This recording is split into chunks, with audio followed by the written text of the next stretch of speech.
정의를 가장한 교만이라는 제목으로 하나님의 말씀을 증거하겠습니다. 우리가 성경을 볼 때 특별히 주의해야 될 부분들 중에 하나는, 성경은 어느 단 한 구절만 이렇게 딱 단편적으로 취하는 그런 마음을 가져서는 안 된다라고 하는 거예요. 물론 단편적인 성경 구절로 통해서 우리가 은혜를 받는 것도 있지만, 성경은 전체적인 좀 맥락을 좀 보는 것도 굉장히 중요해요. 그래서 숲과 나무를 같이 볼 수 있으면 좋겠다라는 생각이 듭니다. 정의를 부르짖는 이런 말들 안에 우리 인간의 복잡하고 다양한, 또 하나님의 놀라운 섭리, 이런 것들을 다 무시하고 무조건 정죄하고 무조건 매도하는 것, 이런 것들이 또 하나의 교만이 될 수도 있다라고 하는 것을 우리는 먼저 기억해야 될 것 같아요. 첫 번째는 하나님의 거룩한 성품을 함부로 이용해서는 안 된다라고 하는 거죠. 빌닷은 무슨 이야기를 하느냐, 하나님께서는 심판을 굽게 하지 아니하시는 공의로우신 분이다 라고 하는 거, 그리고 참회하고 당신께 돌아오는 자에게 회복과 형통의 은혜를 입히시는 분이라는 것을 분명하게 욥에게 다시금 알려주고 있다라고 하는 거예요. 자, 그런데 문제는 뭐냐, 빌닷의 이 같은 발언은 하나님의 공의로움이나 혹은 하나님의 자비로우심을 강조하기보다는 이것을 통해서 욥의 불의함을 들춰내려고 했기 때문에 그렇다라는 거예요. 그동안에 욥이 얼마나 칭찬을 많이 받았겠습니까? 특히 하나님께서도 정말 이런 의인이 없다라고 사단에게까지 자랑을 하실 정도로 어마어마한 의인, 사람들이 보통 이야기하는 의인이었다라고 하는 거예요. 빌닷은요, 하나님의 거룩한 성품을 분명하게 파악하고는 있었습니다. 하나님의 성품을 가지고 내가 의로워지는, 아니 내가 다른 사람 앞에서 의롭게 보이도록 하는 이런 모습들은요, 대단히 잘못된 모습이다라고 하는 거예요. 하나님의 권위를 오히려 실추시키는 범죄가 될 수도 있다라는 거죠. 두 번째로는요, 전통적인 지식이 최고의 기준이 되어서는 안 된다라고 하는 거예요. 자, 빌닷이 욥을 정죄하고 있는 자신의 논리를 더욱 힘있게 하기 위해서 옛 시대의 사람의 지혜와 열조의 일을 거론을 합니다.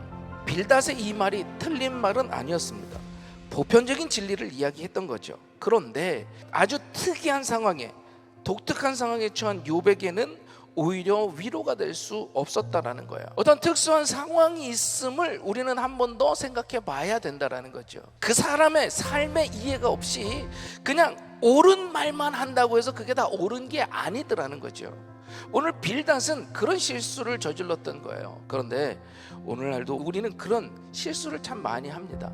그런 재단을 많이 하죠. 모든 걸 다 판단하더라는 거예요. 그런데 우리 믿는 자들은, 그리스도인들은 그와 같은 것이 아닌 최대한 그 사람의 인생에 대한 부분들을 이해하려고 하는 마음으로 다가가야 할 줄로 믿습니다. 세 번째는 사랑이 있어야 된다라는 거예요. 욥의 재난과 고난이요, 상상을 초월할 정도였다라는 거예요. 그 참담함, 비참함 속에서 7일 7야에 빠져 있었다라는 거죠. 엘리바스가 얘기를 하죠. 야, 네 죄 때문에 그런 것이니까 빨리 회개해야 된다. 그 이어서 둘째 빌닷이 다시 이야기를 하는 거예요.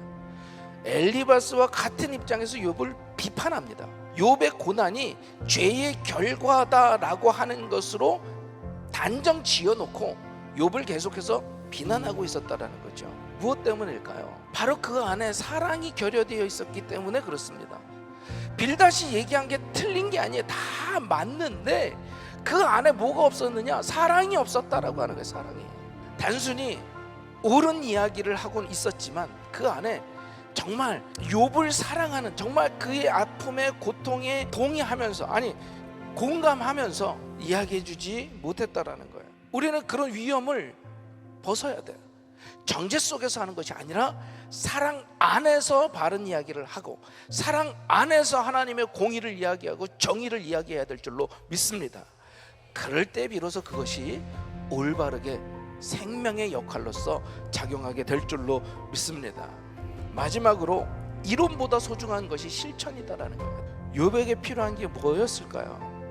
그는 원론적인 이야기였을까요? 차라리 욥의 몸에서 흐르는 피고름을 닦아주는 그 조그마한 사랑의 실천이 욥을 위로할 수 있지 않았을까라고 하는 거예요. 우리도 머리로만 아는 건 소용이 없습니다. 그 머리로 아는 것, 나를 깨닫게 해주신 그 말씀을 가지고 실천을 해야 될 줄로 믿습니다.